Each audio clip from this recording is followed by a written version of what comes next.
Well, all right, let's roll into our first segment. And I actually got asked by the media to do a couple interviews on this. Nothing huge, mostly radio stuff. And it's about Trump's ear injury. Because there are a lot of questions, especially out there on social media, that are being bounced around.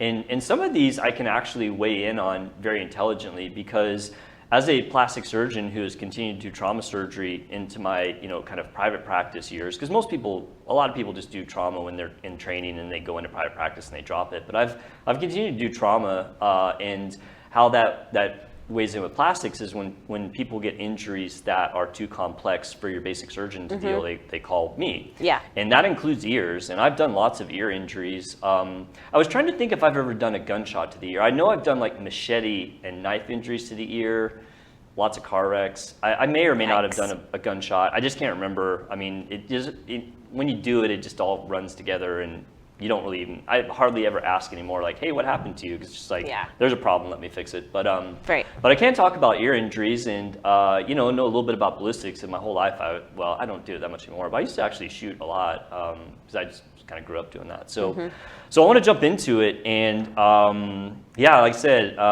was really shocked to hear about this thing. And of course, all these questions come up. And one of the first questions that I saw bouncing around on social media, which is kind of weird to me, but I mean, people ask weird questions, I guess, was Trump hit by a bullet, or was he hit by broken glass?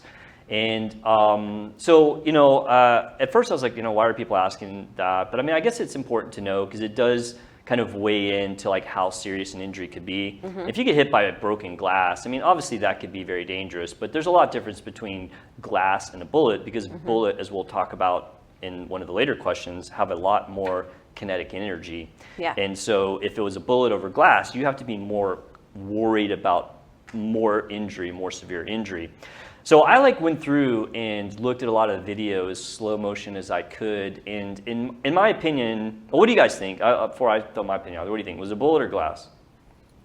I think it was a bullet, but that's only because I feel like if it was glass, there would have been more damage to his face or something. Like he would have more little spots of reasonable glass. Travis? Yeah, I honestly didn't see glass. Like I saw that narrative being pushed or whatever, but I honestly didn't see a glass shatter. So I think it was a bullet. I mean, obviously, no one can be. Well, I guess someone could be 100%, but as for someone who cannot examine him and was not at the scene, I mean, I'm 99% sure this was a bullet. Sure. And the reason I say that is when a bullet hits like glass or something and you get shrapnel, I mean, obviously it's moving at a high rate of speed, but it's not moving anywhere close to the rate of speed that a bullet is.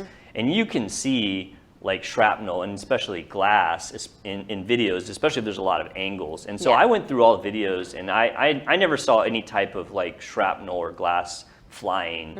Also too, when you look at the pic, and throw up that next picture, Travis.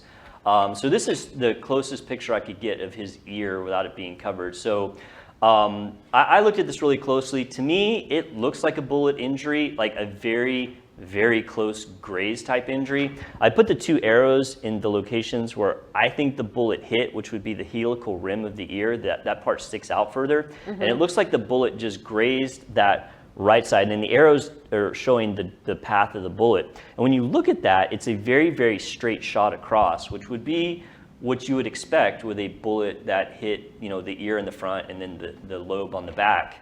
And so, looking at the video and not seeing any, glass broken or any broken teleprompters for that reason, because you can scroll through the video long enough to see, okay, is there anything hit around the stage? Didn't see that, didn't see glass.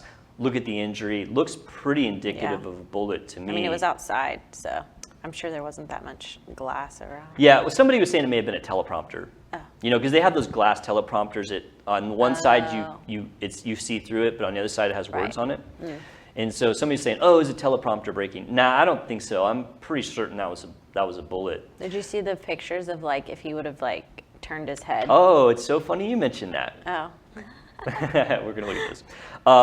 So I think that we could probably put that to rest. That looks like a bullet injury to me.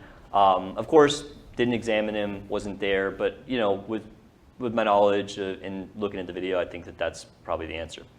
So the next question that people were saying is, okay, if this was a bullet, why didn't Trump's whole ear get blown off? You know, I can give you a little bit of data on that. You know, it's a good question to ask if you know about firearms and bullets. You know, a 223, they said it was an AR-15. So typically AR-15 would shoot 223, although I have ARs chambered and all kinds of things. But the typical bullet's 223, fires a 55 grain bullet. So that's pretty small. So 55 grains is like 3.5 grams. Comparatively to other bullets, and Trey, I'm sure you know this, I mean, that's a small bullet.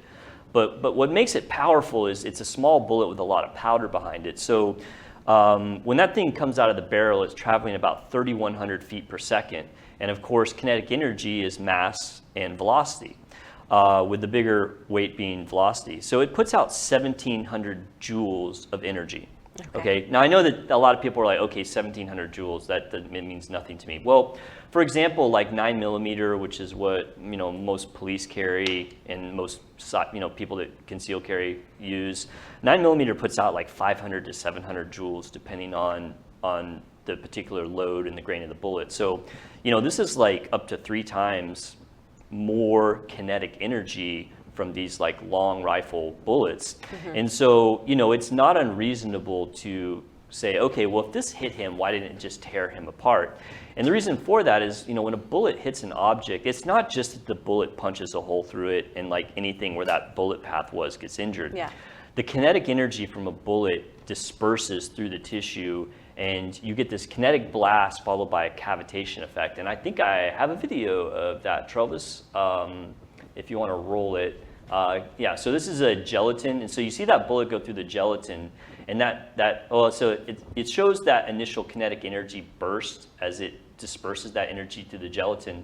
And if that kept rolling, you would then see this cavitation effect where it suddenly sucked back in. And so that kinetic energy, when it hits a solid object, does tremendous damage, and that's why these type of rounds are used by the military and hunters to do maximum damage. So it's not unreasonable to think, okay, well, if it got in the ear, why didn't it just blow it off? Well, the ear is a pretty soft structure, and so it's like when you're really shooting. Thin. Yeah, it's really thin, right? And so, Trey, I'm sure you can attest to this. Like when you go out to the range and you shoot a paper target with a high-power rifle, the paper doesn't explode. What happens? Right. It just punches right through it. Yeah, you just rip a hole through it. It just goes right through it. Versus if you shoot like a watermelon with like a high-power rifle, that kinetic energy is allowed to transmit through it, and you see these videos online of someone shooting a watermelon and the thing just explodes. Right. And so I think it's it's reasonable to say, okay, well, the reason his whole ear didn't blow off is, he's just extremely lucky. I mean, and we'll talk about this in the next question that we're going to ask. If that bullet had been over even like an inch, it's a totally different ballgame. Yeah. If that thing had been where it hit, to me, like bone, when you think about your ear and how close it is to your skull, you're talking like less than an inch. If that bullet hits the skull, it's different, because then all of that kinetic energy can transmit to that bone, and you would see that bone just shatter, which would then cause lots of bleeding. You'd get bone fragments and maybe potentially bullet fragments in your brain. Suddenly it goes from something that's in almost, inconsequential injury to a potentially fatal injury. Yeah. And that comes to the next, not segment, but the next question here is, how close was Trump to actually getting killed? And my wife and I were talking about this when she got home after she came back from when she left, and he was like a hair's breadth from dying. Yeah. And not literally only just like turning his head. Yeah, and so that's great, Sarah. You probably saw the same video that I'm about to play. I want to show this video of just how, I don't know if you want to call it, divine intervention or just the sheer luck of the universe, but he did turn his head at the very last second. Charles, run that video, and it's going to sound weird when it goes to him turning because it's slowed down. So there is some. Take a look what happened.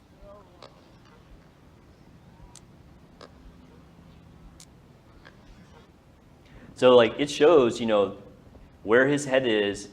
Oh, they can't hear me. Okay, sorry. So yeah, it shows, where his head was, and then at the last second he turned it. And, the fact that he turned his head saved his life. Yeah. That's crazy, like just how lucky he was. And then even though he turned his head, if that bullet had been just, you know, a half an inch over and it got into his skull and all that kinetic energy had been allowed to transmit, I mean, it's a different outcome for sure. Yeah. I mean, it's just crazy, scary That's intense. stuff. Yeah.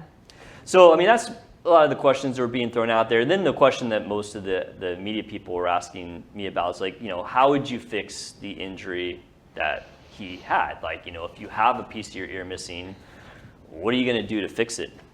And like I said, I've done lots of ear injuries. You know, I'd say the most common one I see are car wrecks. Okay. Because when you get into a car wreck and suddenly your head gets like slammed around because the car's spinning or whatever, you have glass right beside you. And if you hit it hard enough, the glass shatters and then you get cuts on your ear. I've seen that super commonly. I've seen, I know I've seen knife and even machete type injuries to the ear. I know probably sometime in my lifetime I've treated a gunshot to the ear. I just don't remember it offhand. So I've actually treated a lot of these, and you know what makes the ear difficult to work on? It's kind of a complex structure, right? It's very thin skin, which, you know, it's hard to work on tissues that are thin.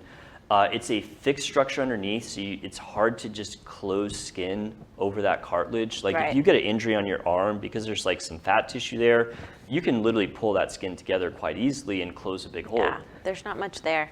Yeah, there's not. It's a lot of avascular cartilage and then supravascular skin over the top. And the cartilage itself makes it difficult because if you're missing cartilage, it's not as simple as, okay, I'm going to take this hole, make it into a wedge and do like that, because the cartilage doesn't want to move very easily. And if you try to do that, what happens is the ear will cup and it'll end up being like this. Oh, yeah. You know, because the cartilage is being bent inward. And so if you have an injury to the ear, especially with cartilage, or even if it's just skin and you have to remove some cartilage, it gets very complex very quick. And it's also very three-dimensional. You know, it's not a planar structure, it's a three-dimensional structure. And so that's why I get called to do these things. And I have a couple of pictures that I wanted to show of how you might deal with this. So this is actually, it's a picture of how you would treat a skin cancer. But if you imagine that little that bump on the upper outer part of that ear was a hole, then the whole thing would be the same, right? Yeah. So this is basically a cartilage and skin advancement. And what they did here is they took out the mass, and of course now we're saying, okay, well in this instance it's a bullet hole. But then they took out some of the cartilage in like that little moon shape on that second picture on the left. Okay. And because they took out that piece in the middle, it allows what's left behind to come together in a manner almost like a puzzle piece to fit the cartilage back together, to fit the skin back together, and keep that shape of the ear that you would normally recognize. And when you do something like that, a lot of times the circumference of the ear will definitely be shorter, right? Because you're taking a chunk out and you're kind of condensing it. But because it's so hard to see both ears at the same time on a person, people never notice. You know, if you took a picture of each side and you put them together, you'd be like, oh yeah, you got one ear that's smaller than the other. But like in everyday talking, you'd never see it. And I know that because actually my mom, who when I was on the shows this week, she's like, why didn't you mention that you did my ear? So my mom had a skin cancer on her ear, and I actually take a big chunk off. And I didn't do this method. I actually did the next one. So show that next picture. Yeah. So this is called the star pattern. And so it's very similar. Basically what you're doing is you're removing cartilage. You can see it there in the middle picture. You're removing cartilage in a way that when you close it all together, it doesn't cup the ear. Like it doesn't change the structure, the shape of it. I like this method, but the other method's okay. The reason I like this one is it's a little less invasive. You're not making quite as many cuts. I kind of prefer this one, but generally when I'm repairing ear injuries, it's just like, what do you got left? Right. You know, it's like, do you got a lot to work? Machete to an ear. That doesn't it sounds. A machete to the ear doesn't sound like you'd get very much left of your ear. Yeah, man, I remember that like one it particular one I did when I was in training. Somebody got attacked with a machete, and it was the ear, the face, the neck. It was just, ended up sewing for like 2.5 hours. It was just, it was tedious. And I actually like sewing, but after that one, I was like, okay, I'm done for the day. But yeah, so to repair that, based on what his injury looks like, I would repair that in surgery. And it does bring up the question of, has he had this thing fixed yet? I don't know, like they didn't mention that he went to surgery. I wouldn't personally try to do something like that in the ER with the cartilage. I always do these in surgery. It may be why he has a bandage on it, you know, because he still has that bandage. When I repair an ear and I close it all up with stitches, I don't bandage it. Right. You know, and I wondered, you know, when he was going to make his next appearance. Rally thing. Yeah, if he would have like something over it. People were dressing up like him. I know, that was so funny. Little ear pillows on them. Yeah, you wonder if maybe they just are doing some dressings to it and then they plan to repair it at another time. Yeah. I wouldn't wait too long. I mean, the longer you wait with cartilage exposed, the more risk that he could get like an infection. Right. So I don't know if they repaired it and then for whatever reason they just want to cover it because maybe the ear looks rough, because it certainly would look rough after you had to do reconstruction on it. Or maybe they haven't repaired it yet, because I hadn't heard that he went to surgery, and I personally would do that in surgery. Yeah. So there are definitely some questions that are out there as to... I bet it's being planned, because he just had that. Right, rally. he had the convention and stuff, right? Yeah, that so convention. So I'm sure Yeah. I'm sure it has to be scheduled around all of that stuff. I mean, if it were me and like I was the person on call when he came into the hospital, I'd be like, let's just go to the OR and fix it right now. Because I mean, I could fix that whole thing in probably an hour or less, depending on how complex it was.